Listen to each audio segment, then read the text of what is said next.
الحمد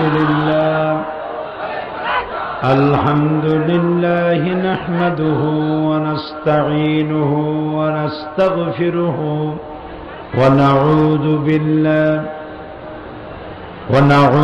بالله من شرور أنفسنا ومن سيئات أعمالنا من يهد الله فلا مضل له ومن يضلل فلا هادي له ونشهد أن لا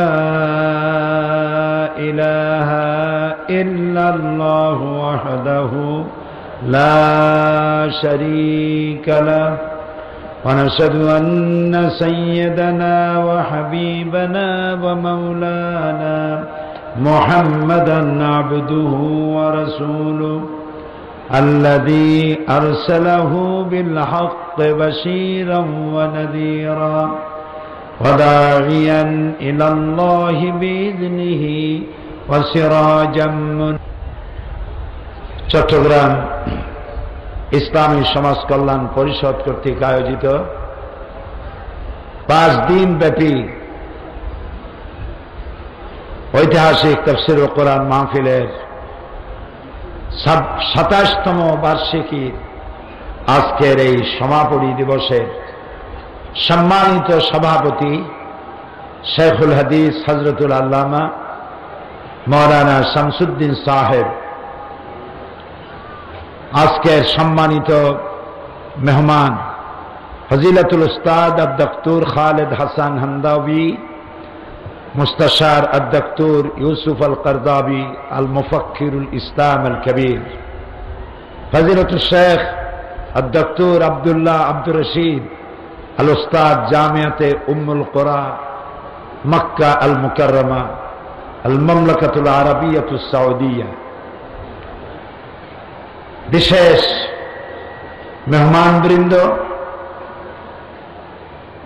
উপস্থিত বাংলাদেশের বিভিন্ন প্রান্ত থেকে আগত,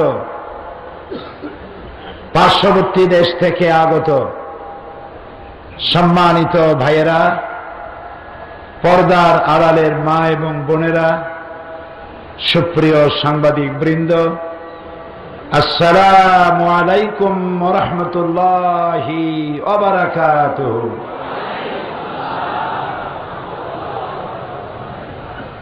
আজকের এই কোরআনের মাহফিলে যে সমস্ত হিন্দু, বৌদ্ধ, উপজাতীয়, গায়রে মুসলিম যারা উপস্থিত হয়েছেন, কোরআনের মাহফিলের পক্ষ থেকে তাদের জানাই সুস্বাগতম, মোবারকবাদ, ধন্যবাদ, শুভেচ্ছা জানাচ্ছি। ওই আল্লাহ তাআলার প্রশংসা করছি বিনীতভাবে, নত শিরে, হৃদয়ের সবটুকুন আবেগ উজাড় করে, যে মনিব এই লাখো লাখো জনতার ঢল নামিয়ে দিয়েছে প্যারেড ময়দান এবং তার পার্শ্ববর্তী সমস্ত রাস্তাঘাট সব ভরিয়ে দিয়েছেন তার বান্দা বান্দীদের দিয়ে। সেই মহান রবের দরবারে নত শিরে একযোগে সমস্বরে শুকরগুজার হচ্ছি, পড়ছি আলহামদুলিল্লাহ রব্বানা লাকাল হামদ হামদান কাসীরান তাইয়্যিবান মুবারাকান ফীহি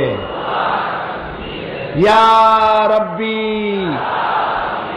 লাকাল হামদু কামা ইয়ানবাগি লিজালালি ওয়াজহিকা ওয়া আযীমি সুলতানিকা।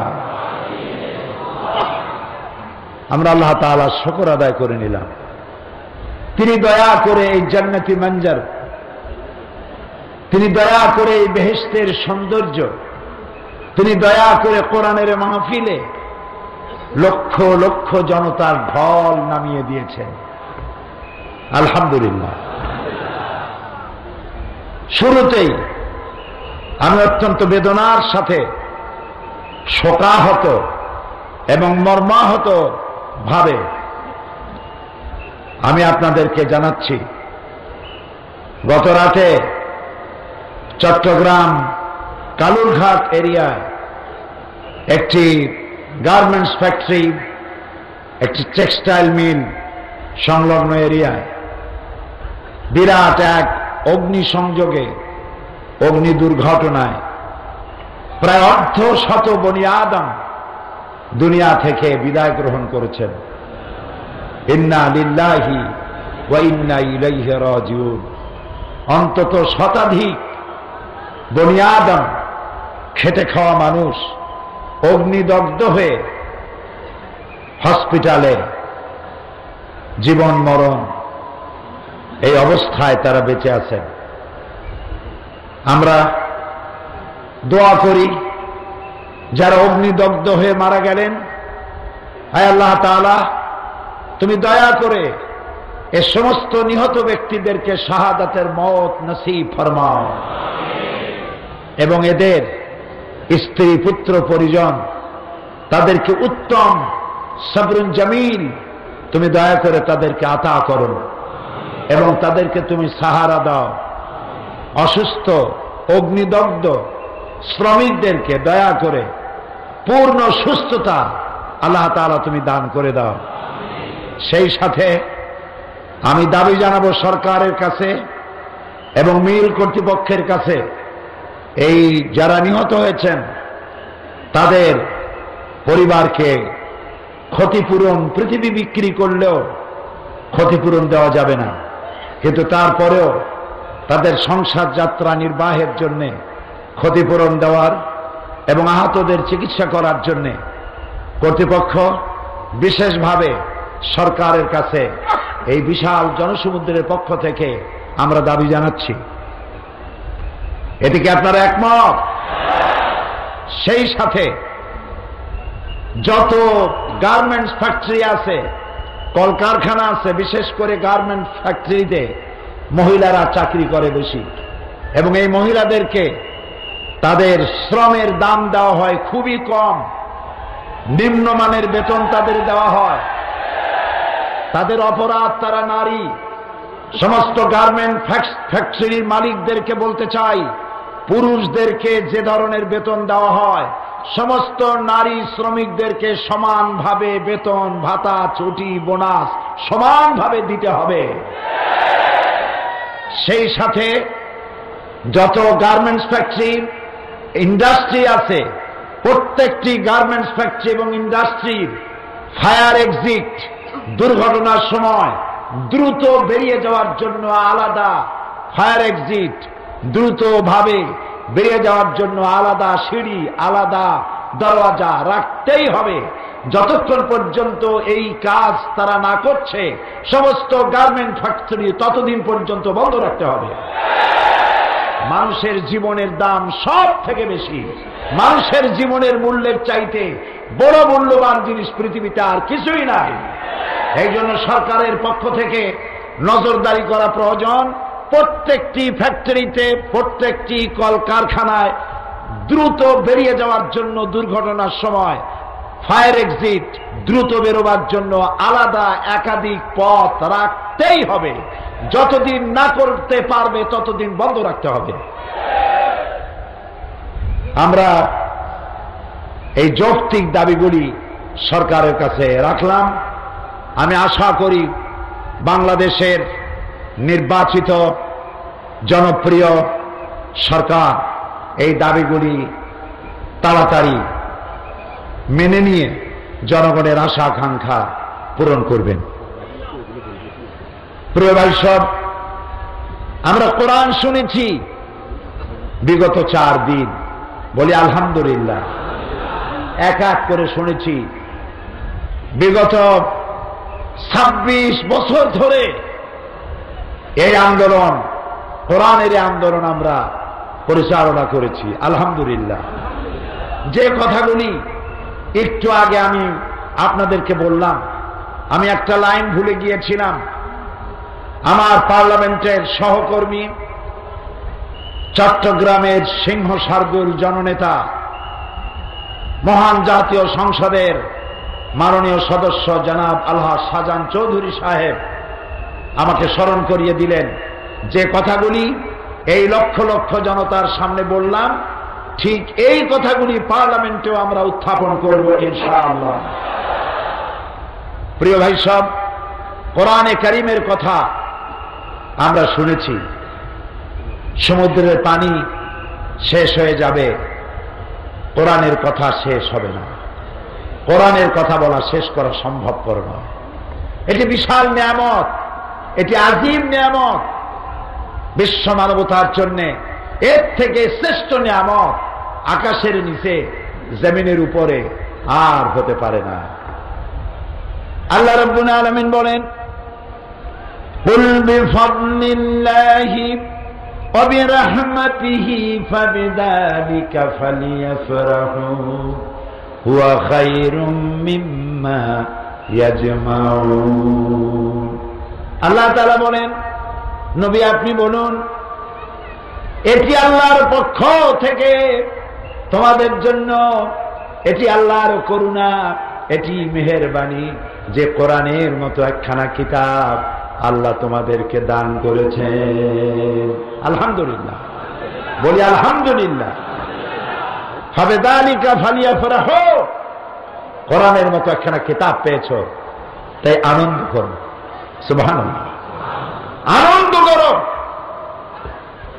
হুয়া খায়রুম মিম্মা ইয়াজমাউন, এটি হচ্ছে পৃথিবীর সমস্ত মানব মণ্ডলী যা কিছু অ্যাচিভ করেছে, যা কিছু অর্জন করেছে, সারা পৃথিবীর মানুষ যা অর্জন করেছে দুনিয়ার মানুষ, তার থেকে কোরআন শ্রেয়, তার থেকে কোরআন উত্তম। সুবহানাল্লাহ। গত 4 দিন আমি আপনাদের সামনে আলোচনা করেছিলাম সূরা আলে ইমরান। ইসলামের কথা বলছিলাম, ইসলামের সৌন্দর্যের কথা বলছিলাম, ইসলামের মানবাধিকার, ইসলামের গণতান্ত্রিক অধিকার, ইসলামের অর্থনীতি, ইসলামের সমাজনীতি, ইসলামের রাষ্ট্রনীতি, ইসলামের নারীর অধিকার, ইসলামের শ্রমিকের অধিকার, ইসলামের এই সৌন্দর্যগুলি আপনাদের সামনে যথাযথভাবে উপস্থাপন করার চেষ্টা করেছি মাত্র। আল্লাহ পাক ভালো জানেন কতদূর পেরেছি। যদি এর দ্বারা মানুষের কোনো কল্যাণ হয়, তাহলে এর সমস্ত প্রশংসার দাবি, সমস্ত প্রশংসার মালিক একমাত্র কার? এ প্রশংসার মালিক কে? আর বুঝাতে যদি আমি ব্যর্থ হয়ে থাকি, সমস্ত ব্যর্থতার, অযোগ্যতার দায় দায়িত্ব আমার। আল্লাহ তাআলা আমাকে ক্ষমা করুন। আল্লাহ যেন আমাদেরকে বোঝার তৌফিক দান করে। গতকাল বলেছিলাম আপনাদেরকে কি শোনাবো, মনে আছে? কিসের কথা? জান্নাতের কথা শোনাবো। আলহামদুলিল্লাহ, আলহামদুলিল্লাহ। আমরা যেতে চাই কোথায়? কোথায় যেতে চাই? জান্নাতে যেতে চাই। এখন জান্নাতে যাওয়ার রোড ম্যাপ, জান্নাতে যাওয়ার একটি মানচিত্র, একটি রাস্তা আল্লাহ তাআলা তৈরি করেছেন। সেই রাস্তাটি কি, সেটি আমি আপনাদের সামনে পেশ করতে চেষ্টা করব আজকে। বলি ইনশাআল্লাহ। এটি সূরা তওবা, সূরা তওবা 111, 112 নম্বর আয়াত। আমি এখান থেকে আপনাদেরকে জান্নাতের রাস্তা একটি সুন্দর পথ পরিক্রমা তুলে ধরতে চাই, যদি আল্লাহ তাআলা তৌফিক দেন। ওমা তৌফিকি ইল্লা বিল্লাহ। আজকে কথা বলবো শুধু জান্নাতের কথা। গত 4 দিন যা বলেছি ওগুলো আমল করতে পারলেই জান্নাত। সুবহানাল্লাহ বলেন। আল্লাহ তাআলা বলছেন, ইন্নাল্লাহা ইশতারা মিনাল মুমিনিনা আনফুসাহুম ওয়া আমওয়ালাহুম বিআন্না লাহুমুল জান্নাহ ইউকাতিলুনা ফি সাবিলিল্লাহি ফায়াকতুলুনা ওয়া ইউকতালুন ওয়া'দান আলাইহি হাক্কান حقا في التوراة والإنجيل والقرآن ومن أوفى بعهده من الله فاستبشروا ببيعكم الذي بايعتم به وذلك هو الفوز العظيم إن الله اشترى من المؤمنين أنفسهم وأموالهم بأن لهم الجنة আল্লাহ তাআলা বলছেন নিশ্চয়ই আমি আমার মুমিনের জান আর মাল খরিদ করে নিয়েছি, কিনে নিয়েছি, বিনিময় দিয়েছি জান্নাত। তা আমরা আলহামদুলিল্লাহ কব না? কি রকমের আসতে কইলেন?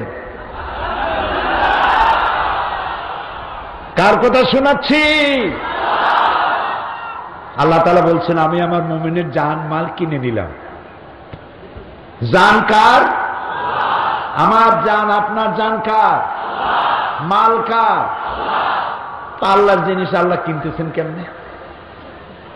প্রশ্ন উঠতে পারে আমার মালও আল্লাহর, আমার জানও আল্লাহ, তা আল্লাহ আল্লাহর জিনিস আল্লাহ কেনে কেমনে? বিষয়টা কি? বিষয়টা হচ্ছে জান এবং মাল কিছুদিনের জন্য আল্লাহ আমাদের কাছে আমানত রেখেছেন। আলহামদুলিল্লাহ, আমানতটাকে সঠিকভাবে আমানতকারী যিনি আমানত দিয়েছেন তার কাছে সঠিকভাবে ফিরিয়ে দেওয়াই হলো আমানতদারের হক, যে আমানত পেয়েছিল। আমি আমার জানের আমানত পেয়েছি, আমি আমার মালের আমানত পেয়েছি। আল্লাহ কিনছেন কি? আমার জান আর মাল কিনেছেন তিনি বললেন, কিন্তু কিনলেনটা কি? কিনেছেন আমার মাল খরচের ইচ্ছা, কিনেছেন আমার জান খরচের ইচ্ছাটাকে। আমি আমার ইচ্ছে মাফিক আমার মাল যেখানে সেখানে খরচ করতে পারবো না। আমি আমার জান যেখানে সেখানে আমি আমার জানকে শেষ করতে পারবো না। আমার জান খরচ হবে আল্লাহর খুশির জন্য, মাল খরচ হবে আল্লাহর খুশির জন্য। ওইটাই ইচ্ছাটাই আল্লাহ কিনছেন। এবার বলেন তো আল্লাহ কি কিনেছেন? আপনাকে বলা হচ্ছে ঢাকা থেকে অথবা ইন্ডিয়া থেকে আইডল আসবে। আইডল বাইরেছেন একরকম, কি কয় এগুলো? আইডল। এই চিকুন চিকুন কতগুলো মানুষ আছে, 3-4টা লাফ দেয়, 5-7টা চিৎকার মারে, আর মানুষ সব হাতে তালি দিয়া, মেয়ে লোক পুরুষ লোক সমুদ্রের ঢেউয়ের মতো নাচতে থাকে। নাচতে নাচতে বাঁচবে না মরবে দিশা করতে পারে না। তো ইন্ডিয়া থেকে দাওয়াত দেওয়া হয়েছে, ঢাকা থেকে দাওয়াত দেওয়া হয়েছে, নাচ গান হবে, বহুত টাকা খরচ হবে। সওদাগর সাহেব, চৌধুরী সাহেব লক্ষ লক্ষ টাকা খরচ হবে, আমাদেরকে 50,000 টাকা দেন। আপনি যদি এইখানে টাকা চান্দা দেন, আল্লাহ খুশি হবে? খুশি হবে কে? খুশি হবে কে? নারাজ হবেন কে? তাই ইচ্ছে করলেই আপনার টাকা যেখানে খুশি সেখানে আপনি দিতে পারবেন না। একটি বিশাল জনসভা হবে, সেই জনসভার ভিতরে বক্তব্য হবে, আল্লাহ সেই বক্তব্যগুলি আল্লাহর কাজে লাগবে না, সেই বক্তব্য রসুলের কাজে লাগবে না, সেই মিছিল রসুলের কাজে লাগবে না, সেই সমাবেশ আল্লাহ রসুল কোরআন হাদিসের ব্যাপারে কাজে লাগবে না, বরং বিরোধিতায় লাগবে। এমন কোন জনসভায়, এমন কোন সমাবেশে, এমন কোন বিক্ষোভ মিছিলে, এমন কোন বিক্ষোভে, এমন কোন আন্দোলনে আপনি যদি টাকা খরচ করেন তাহলে আমানতের খেয়ানত করবেন। আপনার টাকা খরচ হবে, আপনার ইচ্ছাটা আল্লাহ কিনেছেন, টাকাটা খরচ হবে আল্লাহ যেখানে খুশি, টাকা খরচ হবে সেখানে। সুবহানাল্লাহ। এখানে আপনি যদি আপনার স্ত্রীকে ব্লাউজ কিনে দেন, শাড়ি কিনে দেন, আপনার ছেলে মেয়েকে কাপড় চোপড় কিনে দেন, সদকা দেওয়ার মতো সমান সব আমলনামায় লেখা হয়ে যাবে। কিন্তু আল্লাহ নারাজ। এমন জায়গায় টাকা খরচ করলে শয়তান খুশি হবে, আল্লাহ নারাজ হয়ে যাবে। আপনি মিছিল করতে গিয়ে গুলি খেয়ে মরলেন, এমন মিছিলে গিয়েছিলেন যেখানে সব স্লোগান দেওয়া হয়, কিন্তু নারায়ে তাকবীর আল্লাহু আকবার বলা হয় না। আছে না? আপনারা দাঁড়ান কেন? এই মাথা উঁচু করে দেখেন কি? এদিকে তাকান, মঞ্চের দিকে তাকান। আপনাদের বোঝা দরকার মানুষের ঢল নেমেছে, বেড়া টেরা ভাঙ্গে যেতে পারে। তা আপনারা ওদিকে তাকালে শুনবেন কি? ভয় পাওয়ার কারণ নাই। এই মাহফিলের নিরাপত্তার দায়িত্ব পুলিশের কাছে নাই, স্বেচ্ছাসেবক বাহিনীর কাছে নাই, র্যাবের কাছে নাই, বিডিআর আর্মির কাছে নাই। এই মাহফিলের নিরাপত্তার দায়িত্ব নিয়েছেন কোরআনের মালিক, দায়িত্ব গ্রহণ করেছেন।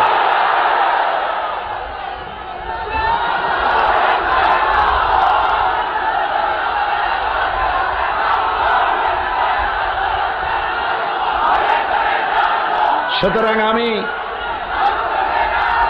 আমি মনে করি, আমার কথা শোনেন, আমি মনে করি আমি কোন দুর্বল অসহায় জনগোষ্ঠীকে কোরআন শোনাতে আসি নাই।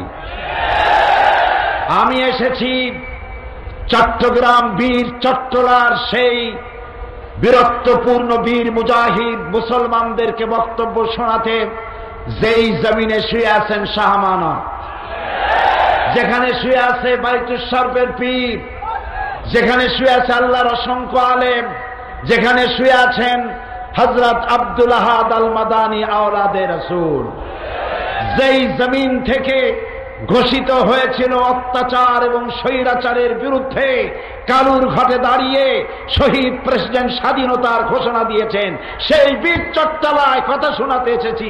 কাপুরুষদের বক্তৃতা আমি শোনাই না।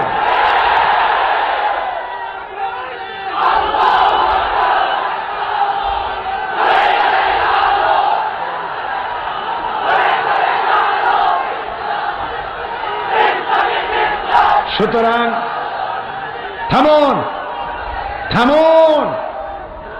কোন আওয়াজ যদি কানে আসে, কাপুরুষ দৌড়াবে।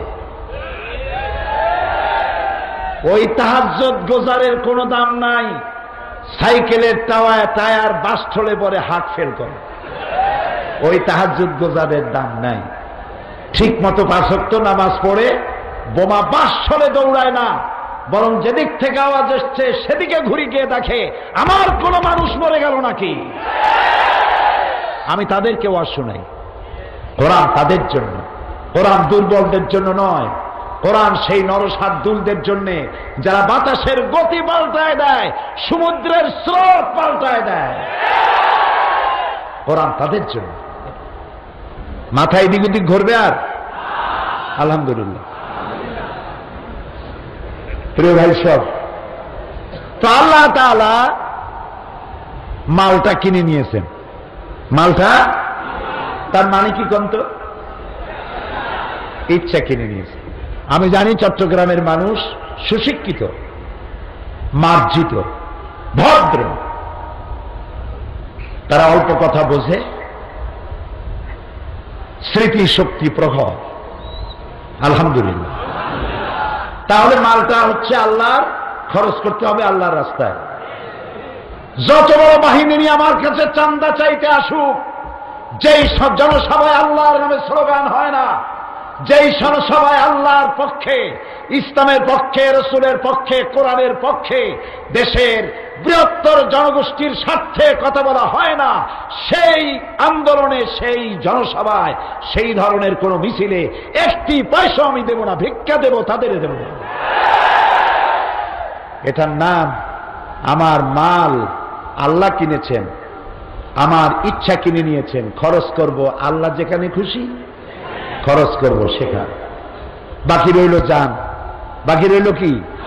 জান। মানুষ খুব চালাক। মানুষ বলে, হুজুর কোনো চিন্তা করেন না, আসি আপনার পিছনে, জানটা দিয়ে দেব। আরে বাবা, তুমি জান যদি দিয়ে দাও তাহলে তো মাল পড়ে থাকবে। এই জন্য আল্লাহ তাআলা বলেছেন, ওয়াতুজাহিদুনা ফি সাবিলিল্লাহি বিআমওয়ালিকুম ওয়া আনফুসিকুম। বেটা আগে মাল দে, তারপরে দিবি জান। সুতরাং এই জান, এটার ভিতরে কি আছে? জীবন আছে। এই জীবন আমি এই যে আত্মহত্যা করা জায়েজ নাই, আত্মহত্যা করা কি হারাম। আল্লাহর আইন প্রতিষ্ঠার জন্য যারা আত্মহত্যা করছে, সুইসাইড বাহিনী গঠন করেছে, আল্লাহ তাআলা বলেছেন ওয়ালা তাকতুলু আনফুসাকুম, তুমি নিজেকে আত্মহত্যা করো না, হারাম। আত্মহত্যাকারীর জায়গা কোথায়? জাহান্নাম। চিরকাল জাহান্নামে থাকবে।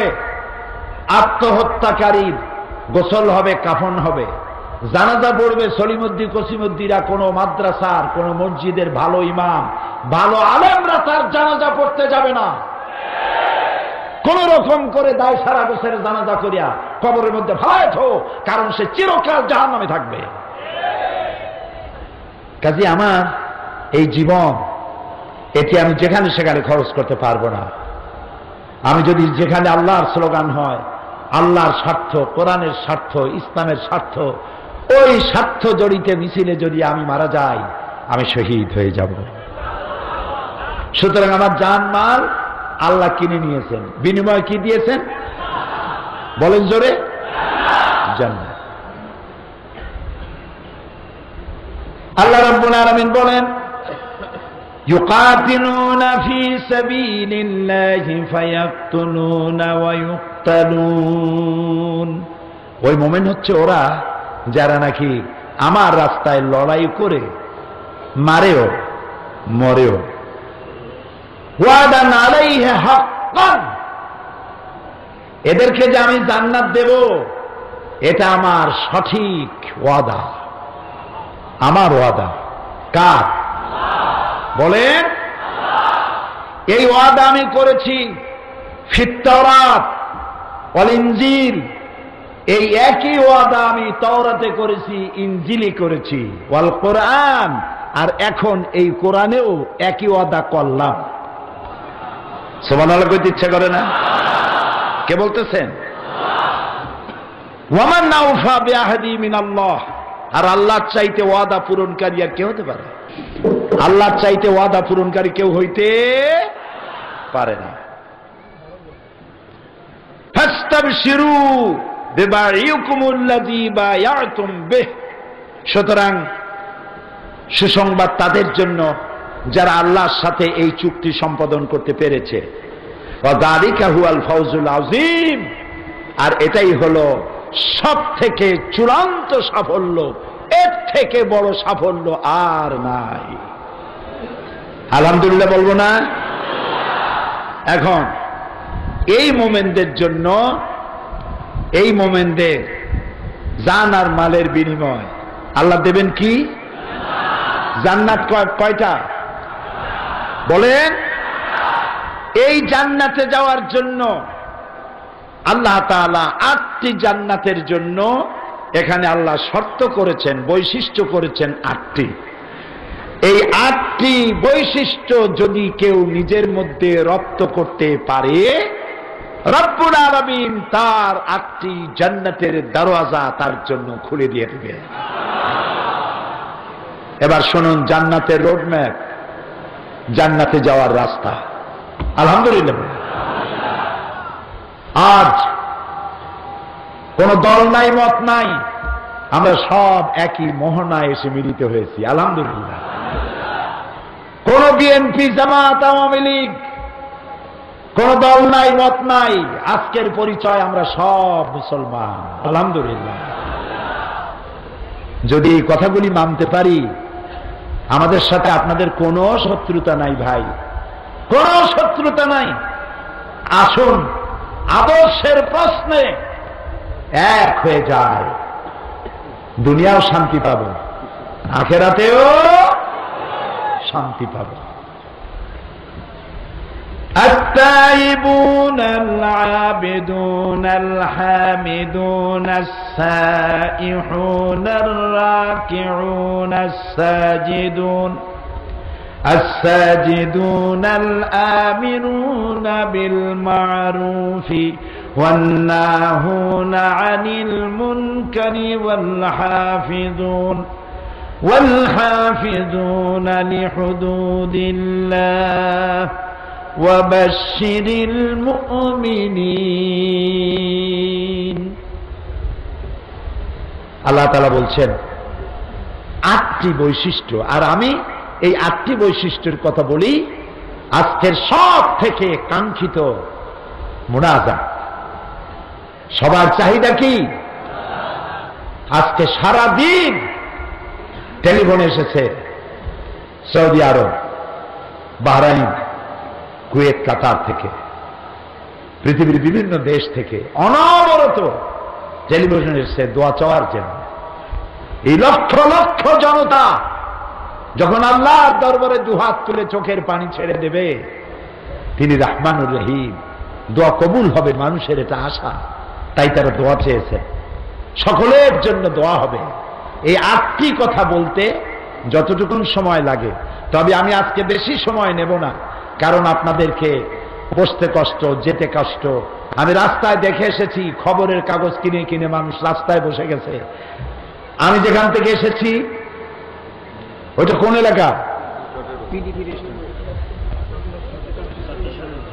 চট্টেশ্বরী রোড থেকে শুরু করে নিয়ে এদিকে কোন জায়গা? চকবাজার, অলিখা মসজিদ পার হয়ে পুরা রাস্তাঘাটে গাড়ি ঘোড়া বন্ধ হয়ে গেছে। ইনফ্যাক্ট গোটা এলাকা ডেডলক হয়ে গিয়েছে, মানুষ আর মানুষ। সুবহানাল্লাহ বলো। আমি খুব লম্বা কথা বলবো না, সহজে এই 8টি কথা আপনাদের সামনে পেশ করতে চেষ্টা করব ইনশাআল্লাহ। 1 নম্বরে আত-তায়েবুন, তওবাকারী। জান্নাতে যাওয়ার জন্য যে সমস্ত মুমিনরা আল্লাহর জান্নাতে যাবে তাদের 8টি বৈশিষ্ট্য। 1 নম্বর হচ্ছে আত-তায়েবুন, তওবা এবং ইস্তেগফার। 2টি কথা আছে। কথা কয়টা? 2টা। একটা হলো তওবা আর একটা ইস্তেগফার। তওবা শব্দের অর্থ হলো বিরত থাকা, ফিরে আসা, স্টপ করে দেওয়া। আর ইস্তেগফার শব্দের অর্থ হচ্ছে ক্ষমা চাওয়া।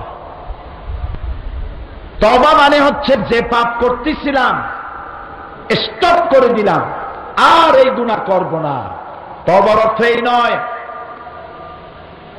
লম্বা একটা পাগড়ি ছেড়ে দিলাম, সবাই মিলে ধরলেন, যিনি পাগড়ি ধরতে পারলেন না তিনি তার পিঠ ধরলেন, ওর মাথা ধরলো, ওর ঠ্যাং ধরলো, তাও যে পারলো না খুঁটি ধরলো, বাঁশ ধরলো, গাছ ধরলো। আস্তাগফিরুল্লাহ রাব্বি মিন কুল্লি যামবি ওয়া আতুবু ইলাইহি, এটা একটা গর্বান্ধ কথা। তওবা শব্দের অর্থ হচ্ছে স্টপ করে দেওয়া, ফিরে আসা, বিরত থাকা।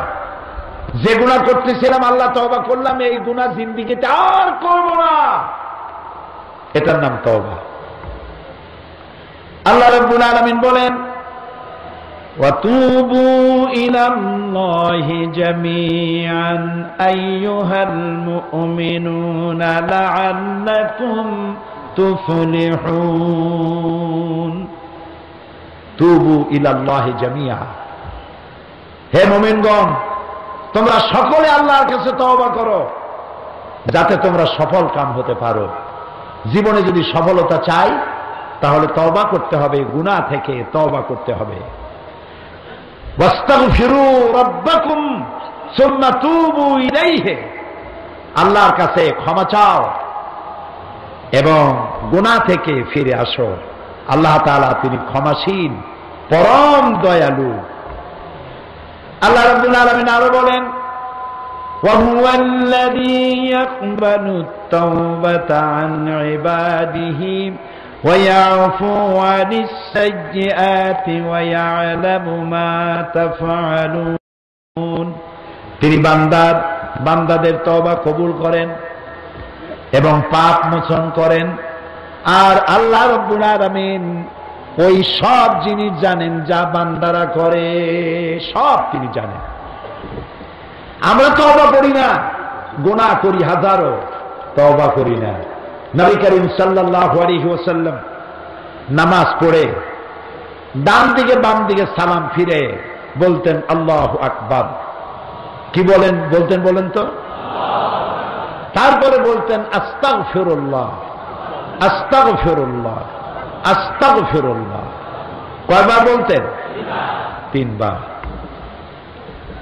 আমরা কি বলবো আজকের থেকে? বলবো আজকের থেকে? আলহামদুলিল্লাহ। ইমাম সাহেব যখনই ডানে বামে সালাম ফিরানো শেষ, আমরা কি বলবো? আল্লাহু আকবার। এরপরে 3 বার আস্তাগফিরুল্লাহ। আল্লাহ রাব্বুল আলামিন বলেন, ইয়া আইয়ুহাল্লাযীনা আমানু তুবু ইলাল্লাহি তাওবাতান নাসুহা। হে বিশ্বাসীরা, হে মুমিনগণ, বিশুদ্ধ তওবা করো, তওবায়ে নাসুহা করো। তওবা নাসুহা কারে বলে? তওবায়ে নাসুহা বলা হয় সত্যিকার অর্থে মানুষ তার গুনার অনুভূতিতে লজ্জিত হবে, হাত তুলে বলতে হবে, আল্লাহ আমি এই এই গুনাহ করেছি। গুনার কথাগুলি স্মরণ করে লজ্জিত হতে হবে, অনুতপ্ত হতে হবে। 2, ভবিষ্যতে জীবনে যতদিন বাঁচব গুনাহ আর করব না। 3 নম্বরে নিজের জীবনকে সুন্দর করার জন্য, বিশুদ্ধ করার জন্য বাস্তব তৎপরতা গ্রহণ করব। এটার নাম হলো তওবায়ে নাসুহা। আর আল্লাহ তাআলা তিনি বলছেন, قل يا عبادي الذين أسرفوا على أنفسهم لا تقنطوا من رحمة الله إن الله يغفر الذنوب جميعا إنه هو الغفور الرحيم। নবী আপনি বলুন, হে আল্লাহর বান্দারা, তোমরা যারা গুনাহ করে নিজের জীবনকে বরবাদ করেছো, আল্লাহর রহমত থেকে মায়ুস হয়ে যেও না, নিরাশ হয়ে যেও না। ইন্নাল্লাহা ইয়াগফিরুয যুনুবা জামিআ। তুমি যদি তওবা করতে পারো, গুনাহ থেকে ফিরে আসো, আল্লাহ রাব্বুল আলামিন তোমার জিন্দেগীর সমস্ত গুনাহ খাতাকে মাফ করে দিবেন। আল্লাহু আকবার বলেন, আল্লাহু আকবার। আল্লাহর দয়া, অফুরন্ত দয়ার মালিক তিনি। তার দয়াকে তিনি 100 ভাগ করেছেন। কত ভাগ? তার একটা ভাগ সারা দুনিয়ায় ছড়িয়ে দিয়েছেন, আর 99টা ভাগ নিজের কাছে রেখেছেন।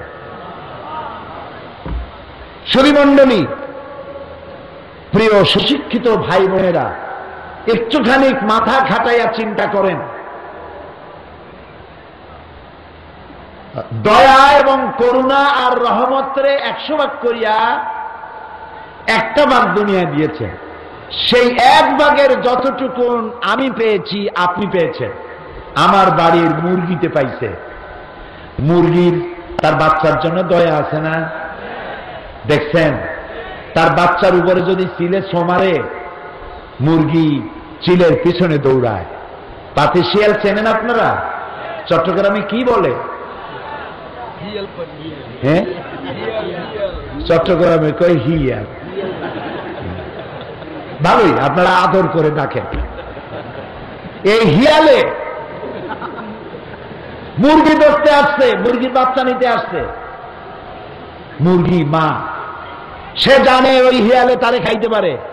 এইটা জানার পরেও পাতি শ্রীগালের পেছনে সে ঊর্ধ্বশ্বাসে দৌড়াতে থাকে নিজের বাচ্চার মায়া।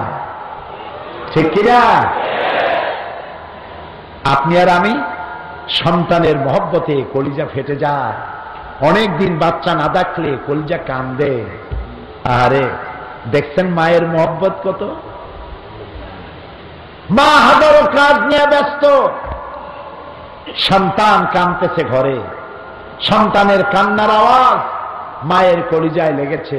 সমস্ত কাজ ফেলে রেখে দৌড়ে গিয়ে বাচ্চাটারে কোলে নিয়া ক্রন্দন মুখে শত চুমা দিয়া বাচ্চার মুখে হাসি ফুটায়। বাপে মারতে আসে, নিজের পিঠ পেতে দেয়, বাচ্চারে মাঠ থেকে বাঁচায়। সেদিন একটা পত্রিকায় দেখলাম, পত্রিকার হেডিং, এরই বলে মা। আমি আশ্চর্য হয়ে পড়লাম, এরই বলে মা। খবর হচ্ছে বাংলাদেশের কোন একটি জেলা, নাম বলবো না, ওই মায়ের 3টা ছেলে। ছেলেরা তার মাকে খেতে দেয় না, মারধর করে, ঘরে থাকতে দেয় না। মায়ের বয়স 90 বছর, ভিক্ষা করে খায়। তিনটা ছেলেই ভালোভাবে খায় দেয়, মায়ের জায়গা দেয় না, খাবার দেয় না। পুলিশের কাছে একজনে নালিশ করেছে এই খবর। পুলিশে একটা ছেলে ধরে নিয়ে গেছে, ফ্যানের সাথে ঝুলাইছে। মায়েরে মারিস তুই? বুড়ি কার কাছে খবর পাইয়া দৌড়াইয়া গেছে থানার মধ্যে। পুলিশের দুইটা পাও জড়ায় ধরে মা কাঁদতেছে, আমার কলিজার টুকরা বাচ্চাটারে মারিও না, ও আমারে ভাত খাইতে না দিও, ও আমারে মারুক, ওরে তুমি মারিও না, ও শুধু আমারে মা বলে ডাকুক, তাতেই আমার কলিজা ঠান্ডা হয়ে যাবে। আহারে মা, একটা ভাগের ভাগ করে করে পৃথিবীর মানুষ যেটুক পাইল, তাতে যদি হয় এত ভালোবাসা, এত মহব্বত। এবার চিন্তা করুন, ভালোবাসা, মহব্বত, করুণা, রহমত, এর ৯৯টা ভাগ যে আল্লাহ রব্বুল আলামিন নিজের মুঠার ভিতরে রেখেছেন বান্দার জন্য, সেই আল্লাহ রব্বুল আলামিনের কত মায়া। বান্দা যখন কান্দে, বান্দা যখন চোখের পানি ঢালে, আল্লাহ নবী বলেছেন, বান্দা যখন গুনার ভয়তে, জাহান্নামের ভয়তে চোখ দিয়া যখন পানি ছেড়ে দেয়, নাকের অর্ধেক আসতে না আসতে আল্লাহ রব্বুল আলামিন বান্দারে মাফ করে দে। এই হচ্ছে আমার আল্লাহ।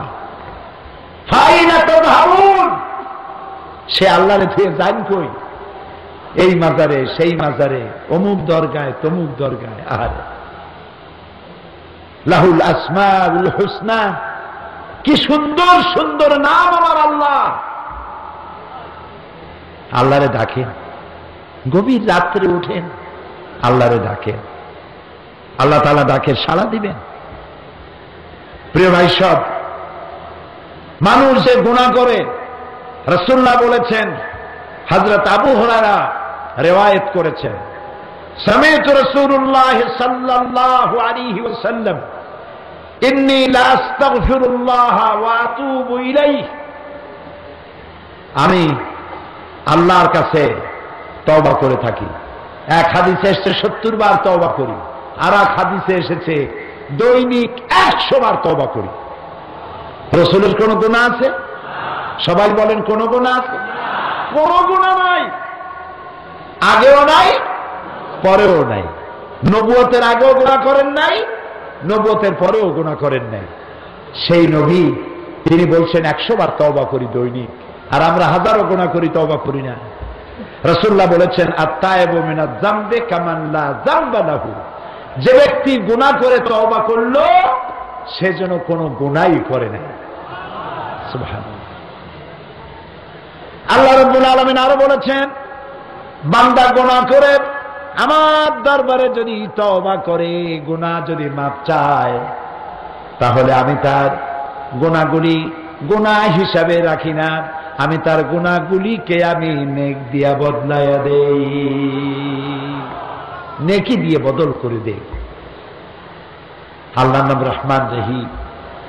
হযরত ইউনূস আলাইহিস সালামের কথা দেখুন, কোরআন শরীফের মধ্যে আল্লাহ তাআলা বলছেন, ইউনূস আলাইহিস সালাম তার জাতিকে বছরের পর বছর বুঝাইলেন, জাতি মানল না, কথা শুনল না। ইউনূস আলাইহিস সালাম বিরক্ত হয়ে গেলেন, রাগ করলেন,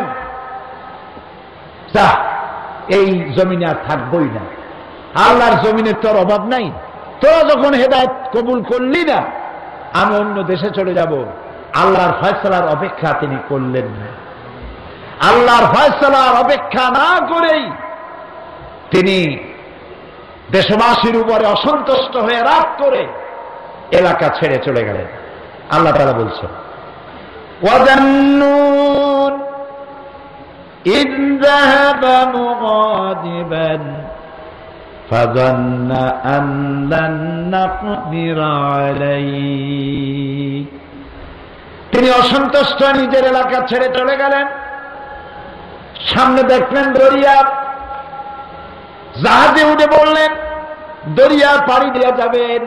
সমুদ্রের দরিয়ার ভিতরে তুফান শুরু হয়ে গেল। ক্যাপ্টেন বলল, মাঝি বলল যে আমি তো বহু বুড়া মানুষ, আমি জানি জাহাজে যদি কোনো পলাতক গোলাম থাকে তাহলে এরকম তুফান হয় আর নৌকা ডুবে যায়। মনে হয় কোন পলাতক গোলাম, তখন মানুষ কেনা বেচা হইত, মনে হয় কোন পলাতক গোলাম নৌকায় উঠছে, সেই গোলাম রে আমরা নেব না, নদীতে ফেলায় দেব, তাহলে আমরা বাঁচতে পারবো, তা না হলে জাহাজ ডুবে যাবে। এখন পলাতক কে? কেউ তো স্বীকার করবে না। লটারি করা হলো, নাম উঠল ইউনূস আলাইহিস সালামের। লোকেরা বিশ্বাস করতে পারল না, এত সুন্দর মানুষ, এত ভালো মানুষ, তিনি পলাতক হতে পারেন না। তিনি আবার লটারি করা হলো, আবার ইউনূস আলাইহিস সালামের নাম উঠল, বিশ্বাস করলেন। আবার লটারি করা হলো, আবার ইউনূস আলাইহিস সালামের নাম উঠল। এবার ইউনূস আলাইহিস সালাম মুখ খুললেন, সত্যি আমি আমার মালিককে না বলে চলে এসেছি। তিনি নদীতে ঝাঁপায় পড়লেন, দরিয়ার ভিতরে ঝাঁপিয়ে পড়লেন। মাছ একটা দাঁড়ানো ছিল জাগা মতো, মাছ হা করল, মাছের ভিতরে তিনি চলে গেলেন। চিন্তা করেন, একটা মানুষ গিলা খাইতে পারে তাহলে মাছটা কত বড়। মাছ যখন ইউনূস আলাইহিস সালামকে গিলতে ছিল, আল্লাহ রাব্বুল আলামিনের অর্ডার ছিল, এ মাছ এটা তো রিজিক না, চাবাইতে পারবি না, হজম করতে পারবি না। ইউনূস আলাইহিস সালাম মাছের পেটে চলে গেলেন।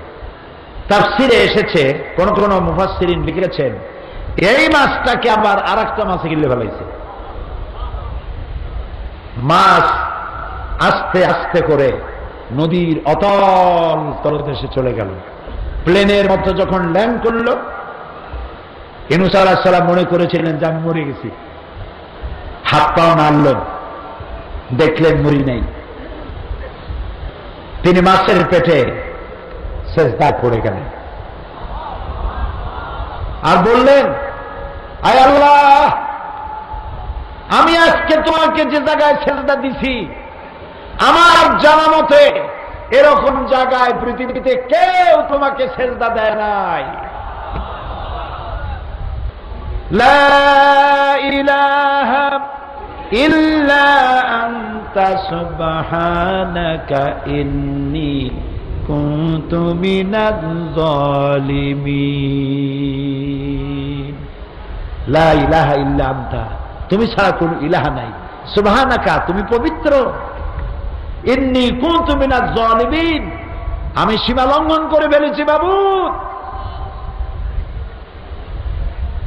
আল্লাহ রাব্বুল আলামিন বলেন, ফালাউলা আন্নাহু কানা মিনাল মুসাব্বিহিন লালাবিসা ফি বাতনিহি ইলা ইয়াউমি ইউবআসুন।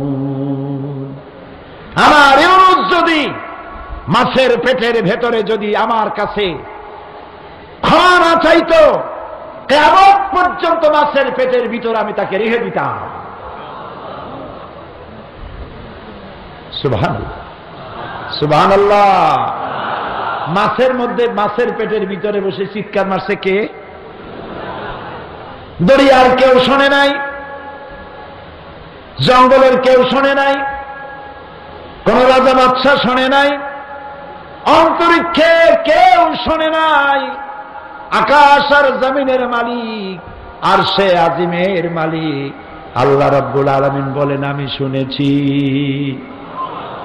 সঙ্গে সঙ্গে জবাব দিয়া দিলাম, ফাস্তাজাবনা লাহু ওয়া নাজ্জাইনাহু মিনাল গাম্মি ওয়া কাযালিকা নুজিল মুমিনিন।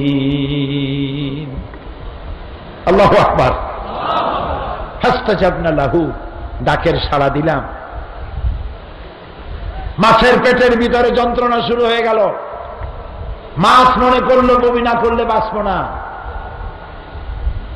ফানাদা ফিজ জুলুমাত, অন্ধকার অন্ধকার আরো অন্ধকার জমা কাছি, ত্রিবিধ অন্ধকার, রাতের অন্ধকার, মাছের পেটের অন্ধকার, পানির অন্ধকার। এই অন্ধকারের মধ্য থেকে মুসা আলাইহিস সালামের ডাক কে শুনেছে? আল্লাহ রাব্বুল আলামিন ডাক শুনলেন। মাছের পেটের ভিতরে যন্ত্রণা শুরু হলো। মাছ দেখলো বমি করা ছাড়া আমার কোন উপায় নাই। মাছ বেঁচে উঠল, দরিয়ার কিনারে চলে গেল, বমি করে দিল। মাছও বেঁচে গেল, ইউনূস আলাইহিস সালামও বেঁচে গেলেন। এদিকে যে কওমকে তিনি ছেড়ে এসেছেন, সেই কওম চিন্তায় পড়ল, আরে আমরা তো ভুল করছি। ইউনূস আলাইহিস সালাম রাগ করে চলে গেছেন, তিনি আল্লাহর পয়গম্বর, আমাদের উপরে গজব আসবে 3 দিনের মধ্যে তিনি বলে গেছেন, গজব ছাড়া তো আমাদের উপায় নাই, আমরা তো ধ্বংস হয়ে যাব। মুফাসসিরিনে কেরাম লিখছেন, জাতি করল কি জানেন? গোটা জাতি ঐক্যবদ্ধ হলো, সমস্ত মেয়ে লোকদের কাছ থেকে বাচ্চা ছিনায় নিল, মুরগির কাছ থেকে তার বাচ্চা ছিনায় নিল, উটের কাছ থেকে বাচ্চা নিয়ে গেল, গরুর কাছ থেকে বাচ্চা, ছাগলের কাছ থেকে বাচ্চা নিয়ে গেল, সবগুলি আলাদা আলাদা নিয়ে দূরে দূরে বানলো। মা দূরে, সন্তান কাছে নাই, স্ত্রী দূরে, স্বামী কাছে নাই, বাপ দূরে, সন্তান কাছে নাই, গরু বাছুরগুলি, গরু আছে বাছুর নাই, উট আছে বাচ্চা নাই, সমস্ত প্রাণী যার যার জায়গায় দাঁড়াইয়া চিল্লাইয়া কাঁদতেছে। মানুষ কান্দে, মেয়ে লোক কান্দে, বাচ্চা কান্দে, গরু কান্দে, উট কান্দে। আল্লাহ আল্লাহ আল্লাহ! এই দৃশ্য কি আল্লাহ দেখতে পারে? জাতি বলছে, আল্লাহ আমরা পয়গম্বরের সাথে বেয়াদবি করছি, আমরা পয়গম্বরের দাওয়াত গ্রহণ করতে পারি নাই, আমরা গোটা মানব জাতি, পশু প্রাণী সব কাঁদতেছি, তোমার নাম রহমান রহিম। আল্লাহ রাব্বুল আলামিন তার গজবের সিদ্ধান্তকে পরিবর্তন করে দিয়ে সেখানে আল্লাহ তাআলা তাদের হেদায়েত নসিব করে দিলেন। মুসা আলাইহিস সালামকে, ইউনূস আলাইহিস সালামকে বমি করে ভালানো হলো নদীর তীরে। সূরা আস-সাফফাত আল্লাহ তাআলা বললেন, একটা গাছ সেখান থেকে বাইর করে দিলাম, কদু গাছ। কি গাছ? কদু গাছ। মাছের পেটে দীর্ঘদিন থাকার কারণে মাছের দাঁতের কাটা কোটা লাগিয়া গা চিরে গেছে, ঘা হয়ে গেছে। এখন যদি পোকামাকড় লাগে, মাছি পড়ে, তাহলে তো ঘা আরো বাড়বে, রোদ লাগলে আরো বাড়বে। কদু গাছ দিলেন কেন? আপনারা লক্ষ্য করে দেখবেন, কদু গাছের পাতায় পোকা মাকড় মাছি কিচ্ছু পড়ে না। সুবহানাল্লাহ কইতে ইচ্ছা করে না? কদু গাছ একটা উঠাই দিয়া তার ছায়ার মধ্যে আল্লাহ তাআলা তাকে রক্ষা করলেন। সুতরাং বান্দা যদি তওবা করে, আল্লাহ রাব্বুল আলামিন বান্দার তওবা কবুল করেন। এই জন্য আত-তায়েবুন জান্নাতে যাওয়ার জন্য প্রথম বৈশিষ্ট্য, ইসলামের সমস্ত কাজগুলি সঠিকভাবে করতে হবে, যা গত 4 দিন বলেছি। আজকে বলতেছি জান্নাতে যাওয়ার কথা। তওবা করতে হবে আল্লাহর কাছে। তওবা কি? আস্তাগফিরুল্লাহ পড়া শুধু নয়, যিনি যেখানে আছেন, যিনি যে পাপ করেন, ওই পাপ স্টপ করতে হবে, আর করা যাবে না। যারা ব্যবসা করেন, ওজনে কম দেওয়া যাবে না, খাদ্যে ভেজাল দেওয়া যাবে না, মিথ্যা কথা বলা যাবে না, সুদ খাওয়া যাবে না, ঘুষ খাওয়া যাবে না, ওয়াদা খেলাপ করা যাবে না, সাম্প্রদায়িক সম্প্রীতি বিনষ্ট হতে পারে এমন কাজ করা যাবে না, দেশের মধ্যে নৈরাজ্য সৃষ্টি করা যাবে না, সন্ত্রাসী বোমাবাজি করা যাবে না। সব অপরাধ থেকে তওবা করতে হবে। আর মানুষ যখন তওবা করে ফিরে আসে, আল্লাহ তখন খুশি হয়ে যান। সুবহানাল্লাহ। পৃথিবীতে যার কাছে যত বেশি চাবেন, সে তত বেশি বিরক্ত হবে। এটা ঠিক কিনা? সে বাপ হোক, সে মা হোক, যাই হোক, যত বেশি চাবেন তত বিরক্ত হবে। এক মহান সত্তা না চাইলে বিরক্ত হয়। চেনেন কি তারে? চেনেন তারে? हर हमेशा देने को वो तैयार हैं, हर हमेशा देने के वो तैयार हैं, जो न मांगे उससे वो बेजार है। सब সময়ের জন্য দিতে প্রস্তুত। যে চায় আল্লাহ তাআলা তার জন্য বেশি খুশি হয়, যে চায় না আল্লাহ তার প্রতি নারাজ হয়ে যান। বেশি বেশি আল্লাহর কাছে চাইতে হবে, 1 নম্বর। 2 নম্বরে আল আবিদুন, ইবাদতকারী। 2 নম্বরে কি? ইবাদতকারী। এই ইবাদতের অর্থ কি? ইবাদতের অর্থ গোলামি করা। আমরা সব গোলাম। আজ যে লক্ষ লক্ষ মানুষ আসছি, আমরা সবাই কি বলেন তো? আমরা সবাই কি বলতে লজ্জা করে? মনে করতে পারেন আমি চৌধুরী, আমি সওদাগর, আমি এমপি, আমি মন্ত্রী, আমি আরো কত কি। গোলাম হব কেমনে? গোলাম বলতে লজ্জা হতো যদি আমি কোন পীরের গোলাম হতাম। গোলাম হতে শরম হতো যদি আমি কোন মন্ত্রীর গোলাম হতাম। আমি কোন পীরের গোলাম নই, কোন মন্ত্রীর গোলাম নই, কোন রাজা বাদশার গোলাম নই, কোন সুপার পাওয়ারের গোলাম আমি নই। আমি গোলাম সেই মহান আল্লাহ যার হাতের মুঠার ভিতরে তামাম আকাশ আর জমিন। তিনি কে? চিল্লে বলো। আমরা গোলাম। মহাশক্তিধর সেই আল্লাহ, তার ইবাদত করতে হবে। ইবাদতের ব্যাখ্যা সূরা ফাতিহায় আমি দিয়েছি। তাফসীরে সাঈদী সূরা ফাতিহা 5 দিন এই মঞ্চে আলোচনা করেছিলাম। অর্ধ শত খ্রিস্টান, বৌদ্ধ, হিন্দু সূরা ফাতিহা শোনা এই মঞ্চে এসে মুসলমান হয়ে গিয়েছিল। মনে আছে না? সূরা ফাতিহা থেকে ইবাদতের অংশটা পড়ে নিবেন। তবে স্বল্প কথায় একটু ব্যাখ্যা দেব। ইবাদত শুধু নামাজ, রোজা, হজ, যাকাতের নাম ইবাদত নয়। নামাজ, রোজা, হজ, যাকাত অন কাইন্ড অফ ইবাদত, ইবাদতের পার্ট। ইবাদত হচ্ছে আল্লাহ যা বলেছেন তা মানতে হবে, যা নিষেধ করেছেন তার থেকে বিরত থাকতে হবে। রাসূলুল্লাহ যা বলেছেন তা মানতে হবে, রাসূলুল্লাহ যা নিষেধ করেছেন তার থেকে বিরত থাকতে হবে। এটার নাম কি? চিল্লা বলে ইবাদত। এই হিসেবে আপনি নামাজ পড়লেও ইবাদত হবে, নামাজ না পড়লেও ইবাদত হবে। এখন বোধহয় একটু সমস্যার সৃষ্টি হয়েছে আপনাদের যে ইবাদত নামাজ পড়লে তো হয়, নামাজ না পড়লে ইবাদত হয়। এ আবার কোন পাগলামি কথা? এটা পাগলামি কথা নয়, এটাই সঠিক কথা। সব সময় নামাজ পড়বেন, ইবাদত হবে। কিন্তু 3 সময় নামাজ না পড়াটা ইবাদত। কোরআন শরীফ দেখে পড়া, মুখস্থ পড়া, নামাজ পড়া, এটা বন্ধ রাখা ওই সময়ের জন্য তার ইবাদত। সুবহানাল্লাহ। সারা বছর রোজা রাখবেন, ইবাদত হবে।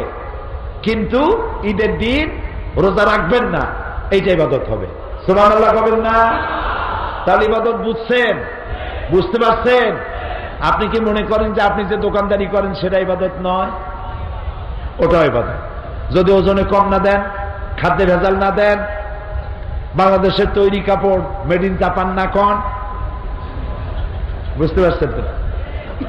দুধের মধ্যে পানি, কয় যে আল্লাহর কসম দুধে পানি মিশাই নাই। একজনে কয় যে আমি যে দেখলাম যে দুধে পানি মিশাইছো, কয় তুমি ভুল দেখছো, আমি তো দুধে পানি মিশাইনি, পানিতে দুধ মিশাইছি। তাহলে যারা ব্যবসা করবেন ইবাদত, আপনি জমিন চাষাবাদ করবেন, এটা আপনার ইবাদত। কথা বুঝতে পেরেছেন? সুতরাং হালাল রুজি কামাবেন, এটা আপনার ইবাদত। এই ইবাদতের লম্বা কোনো বক্তব্য আমি রাখতে চাই না, সহজ কথায় বুঝাই দিলাম। আর ইবাদত হবে কেবলমাত্র কার? জোরে বলে। সূরা ফাতিহার ভিতরে আমরা পড়েছি ইয়্যাকা না'বুদু ওয়া ইয়্যাকা নাস্তাঈন। পড়েন সবাই, ইয়্যাকা না'বুদু ওয়া ইয়্যাকা নাস্তাঈন। একমাত্র তোমার ইবাদত করি, একমাত্র তোমারই সাহায্য কামনা করি। সাহায্য কার কাছে? আল্লাহর কাছে। ইবাদত কার? আল্লাহ। আর কারো ইবাদত করবো না, কারো গোলামি করবো না, বাস খালাস।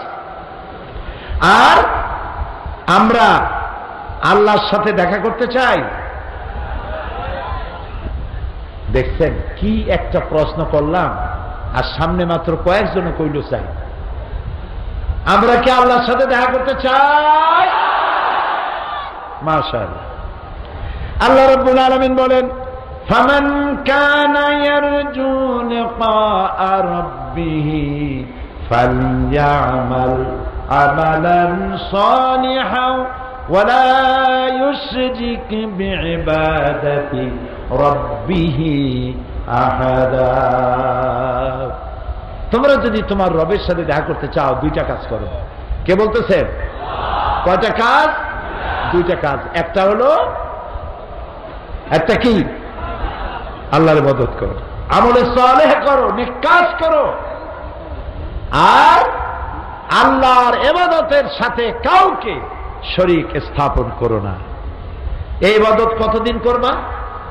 আল্লাহ রাব্বুল আলামিন বলেন, ওয়াবুদ রাব্বাকা হাত্তা ইয়াতিয়াকাল ইয়াকিন। যতক্ষণ না তোমার মৃত্যু হচ্ছে, যতক্ষণ না মালাকুল মউত তোমার মাথার কাছে না আসতেছে, ততক্ষণ পর্যন্ত তুমি ইবাদত করতে থাকো। ইবাদত জন্ম থেকে শুরু করে মৃত্যু পর্যন্ত, বালেগ হওয়ার পর থেকে মৃত্যু পর্যন্ত জীবনের সকল ক্ষেত্রে আমরা আল্লাহর আইন মেনে চলবো, আল্লাহর হুকুম মেনে চলবো, এটাই ইবাদত। আলহামদুলিল্লাহ বলুন। এরপরে আল্লাহ তাআলা বলছেন 3 নম্বরে, আল হামিদুন, প্রশংসাকারী। প্রশংসা হবে কার? জোরে বলে, আল্লাহর প্রশংসা করতে হবে জীবনের সকল ক্ষেত্রে।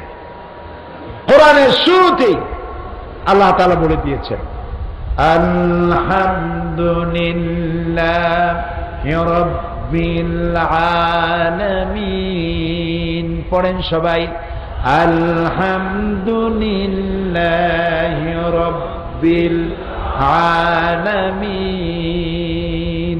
সমস্ত প্রশংসা, যাবতীয় প্রশংসা আল্লাহ তাআলার জন্য। সব সময় তার প্রশংসা করতে হবে। আমরা যদি তার প্রশংসা না করি, তাহলে আল্লাহর কোনো অসুবিধা আছে? আছে কোনো অসুবিধা? কারণ আল্লাহ তার মর্যাদার যে স্তরে আছে, পৃথিবীর সমস্ত মানুষ প্রশংসা করে তার থেকে 1 ডিগ্রি উপরে নিয়ে যাইতে পারবে না।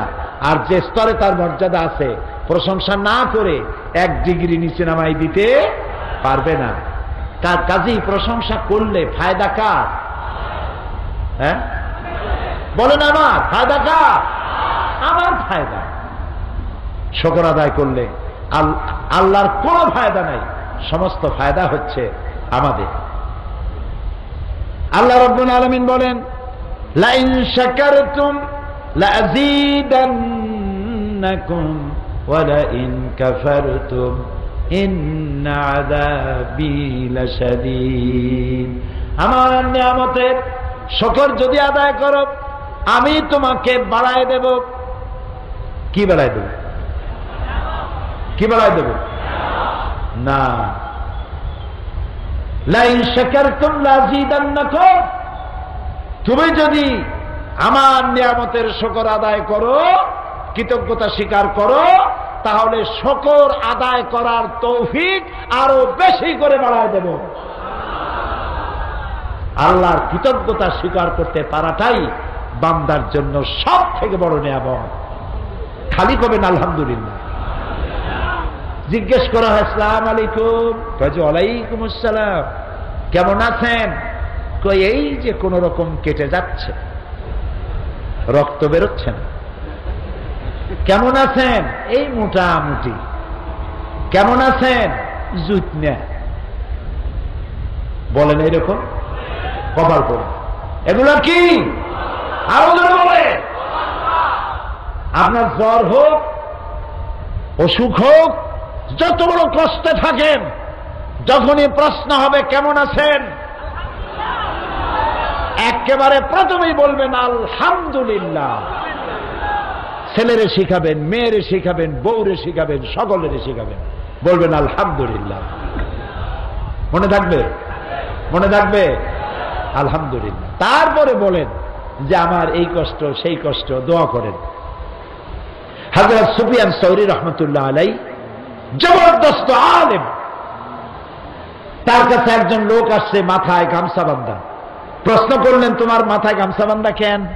কয় হুজুর মাথার যন্ত্রণায় শেষ হয়ে গেলাম। কয়দিন এরকম? কয় যে 3-4 দিন তো হবে। এরকম ব্যথা কি মাঝে মধ্যে হয়? কয় যে না, এই জীবনের প্রথম খুব ব্যথা, অস্থির, জান যায়। আচ্ছা বয়স কত? কয় 50-60 হবে। 50-60 বছরের মধ্যে 2-3 দিনের জন্য মাথা ছেড়া যন্ত্রণা হইল, গামছা বান্ধা মানুষে দেখাইলা, আর যতদিন মাথাটা ভালো ছিল ততদিন কি বান্ধা মানুষের সবর আদায় করছো, কি দেখাইছো? কথা কি ঢোকে মাথায়? কাজে সর্বাবস্থায় বলবেন আলহামদুলিল্লাহ। আপনার জ্বর আছে, আপনি তো আলহামদুলিল্লাহ করেন, আরেকজনের তো কলেরা হয়েছে, আলহামদুলিল্লাহ। সর্বাবস্থায় কি বলবেন? মনে থাকবে, বাচ্চাগুলোরে শিখাবে। বাচ্চা স্কুলে যায়, মা বিদায় করে দেয়, বাচ্চাকে বলে টাটা, ছেলে বলে বাই বাই, যাই যাই, নাও বিরতে পারি, নাউজুবিল্লাহ, বলে নাউজুবিল্লাহ। আমাদের পরিচয় কি মুসলমান? জোরে বলেন আমাদের পরিচয় কি?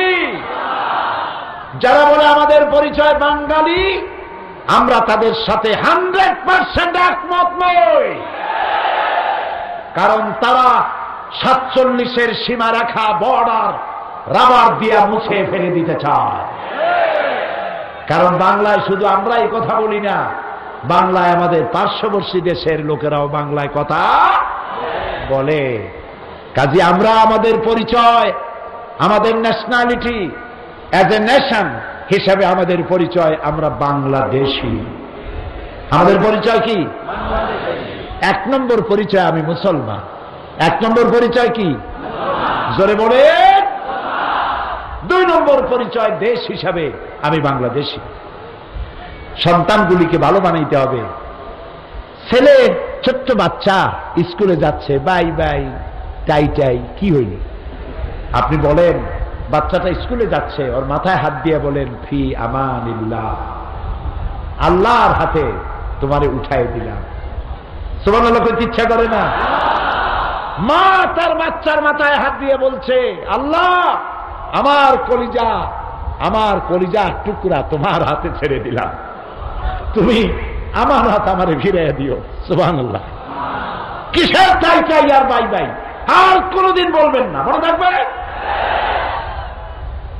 ছেলেরে শিখাবেন, বউরে শিখাবেন, মেয়েরে শিখাবেন, সবাইরে শিখাবেন। খোদা হাফেজ না, আল্লাহ হাফেজ, আল্লাহ হাফেজ। মনে থাকবে এসব কথা।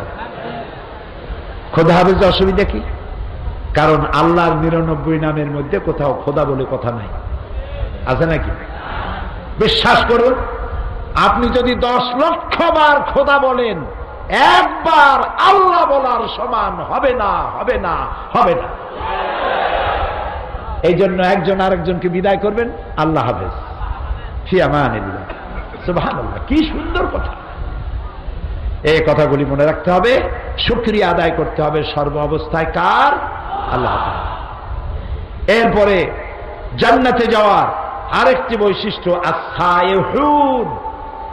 কোন কোন মুফাসসির এর তরজমা করেছে as-সায়মুন, রোজা পালনকারী। কিন্তু আকসার, অধিক সংখ্যক মুফাসসিরিনে কেরাম তারা বলেছেন সায়হুন মানে সায়মুন নয়, সায়হুন শব্দের অর্থ পরিভ্রমণকারী। ইসলাম যে দাওয়াত তুমি শিখেছ, এই দাওয়াত নিয়ে ঘরে বসে থেকো না, এই দাওয়াত নিয়ে নগরে বন্দরে, গ্রামে গঞ্জে, দেশ থেকে দেশান্তরে ছড়িয়ে যাও। আল্লাহর এই দ্বীনের দাওয়াত নিয়ে ছড়িয়ে পড়ো। সাহাবায়ে কেরাম জানতেন না যে কাবা শরীফে, মসজিদে হারামে 1 রাকাত নামাজ পড়লে 1 লক্ষ রাকাতের নামাজের সওয়াব হয়? এটা কি সাহাবায়ে কেরাম জানতেন না? বলেন না কেন? সাহাবায়ে কেরাম এটা কি জানতেন না যে মসজিদে নববীর ভিতরে 1 রাকাতে সহস্র গুণ সওয়াব হয়? এটা কি তারা জানতেন না? তারপরেও কোন কোন সাহাবীর কবর হয়েছে বোহারা, তাশখান্ত, রাশিয়া, চায়না, জাপান, ইন্দোনেশিয়া, পৃথিবীর বিভিন্ন দেশে। কি জন্য? তারা ইসলামের দাওয়াত নিয়ে ছড়িয়ে পড়েছে বিশ্বময়। কারণ ইসলাম না হলে পৃথিবী বাঁচবে না। এই পৃথিবী যদি বাঁচাতে চান, আপনারা কি এই পৃথিবীকে বাঁচাতে চান? এই সভ্যতা কি টিকাতে চান? নারীর মর্যাদা রক্ষা হোক, সতীত্ব সম্ভ্রম টিকে থাকুক, তাকে আপনারা চান? তাহলে এই দাওয়াত নিয়ে ছড়িয়ে পড়তে হবে। নারী, পুরুষ, যুবক, শিশু, কিশোর, পেশাজীবী সকলকে ছড়িয়ে পড়তে হবে। আর বোঝাতে হবে মানুষকে সেকুলারিজমে শান্তি নাই, সোশ্যালিজমে নাই, ন্যাশনালিজমে নাই, ক্যাপিটালিজমে নাই, কমিউনিজমে নাই, ধর্মনিরপেক্ষতাবাদে তো নাই। পৃথিবীতে কোনো মতবাদে শান্তি হবে না। শান্তি প্রতিষ্ঠা হবে কেবলমাত্র ইসলাম, শুধুমাত্র ইসলাম, একমাত্র ইসলামের মাধ্যমেই শান্তি ফিরে আসবে। আলহামদুলিল্লাহ।